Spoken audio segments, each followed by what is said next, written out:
For more than 4 centuries, Queen Elizabeth I has stood in our imagination as a glittering icon, the Virgin Queen in a gown of gold thread, pearls sewn into her hair, a woman who turned a fragile kingdom into a world power. Historians praise her intelligence, her speeches echo through textbooks, and portraits display her as a figure almost touched by myth. She is remembered as brilliant, powerful, witty, poetic, a ruler whose reign is taught as one of England's greatest triumphs. But behind that polished legend, behind the portraits painted to flatter a monarch who demanded perfection, lies a darker, stranger, and far more human story. Elizabeth lived every moment of her life under threat, political, religious, and psychological. She carried scars from a childhood soaked in fear, betrayal, and blood. She witnessed execution after execution. She learned early that in her world, trust was a luxury only fools could afford. And over the years, she built a persona not simply to impress her subjects, but to survive them. Yet some corners of her life are so unsettling that even modern historians hesitate. Stories banned from Tudor court gossip, rumors whispered in ambassadors' letters, psychological patterns visible only when we step back and reconsider the Queen not as a symbol, but as a person. Tonight, we're going to open that door. This is the shadow biography of Elizabeth I, the buried traumas, the concealed cruelty, the secret manipulations, and the chilling questions surrounding the woman who ruled England for 44 years. What shaped her into the ruler she became? What did she hide from her people and from herself? And why did the Queen who commanded an empire fear mirrors, marriage, and the passage of time? This is the story of a monarch built on nightmares. A child in a house of blood, Elizabeth Tudor entered the world already trapped inside a storm. Her father, King Henry VIII, was desperate for a son, and her mother, Anne Boleyn, believed Elizabeth's birth would secure her future. Instead, Anne's failure to deliver a male heir sealed her own doom and carved trauma into her daughter before Elizabeth was even 3 years old. Imagine being a toddler and seeing the world shift overnight. One day you are a princess, the next, the status of your mother determines whether you live or die. When Elizabeth was not yet 3, her mother was arrested on charges of treason, adultery, and incest, charges most historians agree were fabricated to clear the way for Henry's next wife. Anne Boleyn didn't get a private exile or quiet removal. She was publicly executed. Her head fell on the Tower Green. Her body was stuffed hastily into a cheap arrow chest because no coffin had been prepared. Elizabeth was not present, of course, but everyone around her knew. Servants whispered, courtiers sneered.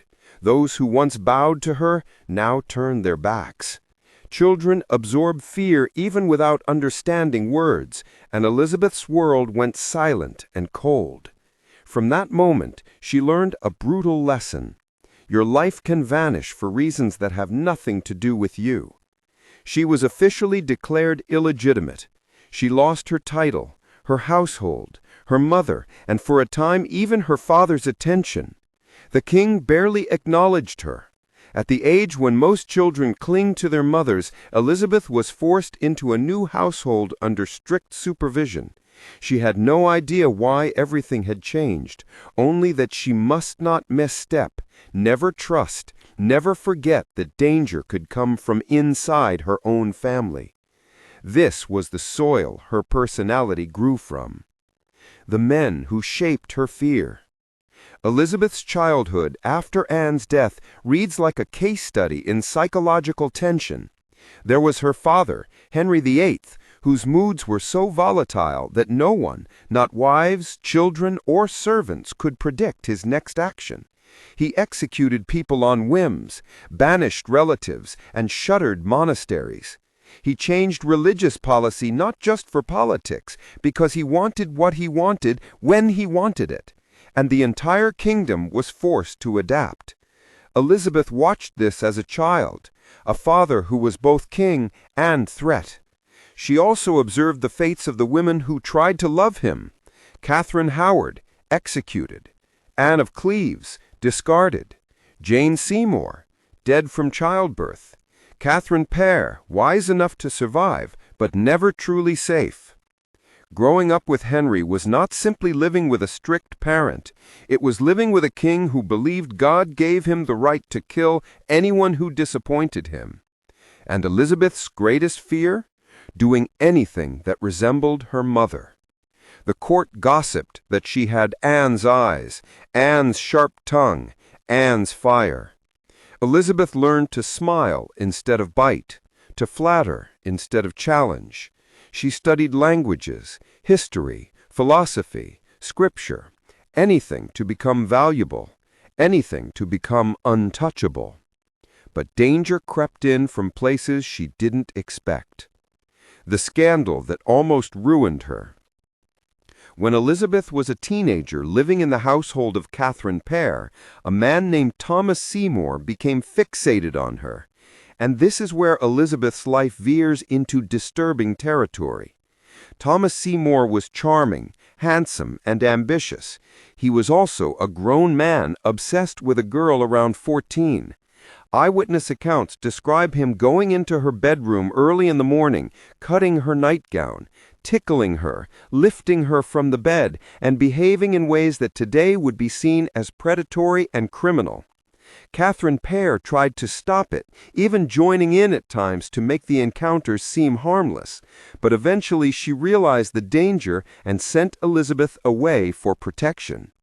This wasn't a crush. This wasn't flirtation. This was a power imbalance, a threat, and a trauma Elizabeth carried for the rest of her life. It was the first time she learned that her body could be used as a political tool by men who saw her as an asset, not a person. When Seymour later attempted a political coup and was executed, investigators questioned Elizabeth. She denied everything, skillfully, coldly, demonstrating a level of discipline astonishing officials. A teenager, interrogated about treason, maintaining perfect control. Trauma had already trained her. Prisoner princess. Elizabeth might have grown up wary and guarded, but nothing prepared her for the moment she was suddenly accused of plotting to overthrow her own sister, Mary I. She was imprisoned in the Tower of London, the same place her mother had spent her final days. Elizabeth believed she might be executed, and historical accounts describe her praying, refusing to show fear, but trembling so violently at night that her ladies-in-waiting feared she was breaking down. She carved into a window shutter with a diamond. "Much suspected by me, nothing proved can be." She survived thanks to lack of evidence, shifting politics, and her own ability to act humble, submissive, harmless. But once released, she knew something clearly. Survival required performance. She would spend her entire reign acting, playing the role of a queen who was strong but not threatening, feminine but not weak, sacred but not divine, human but not vulnerable. The crown and the mask.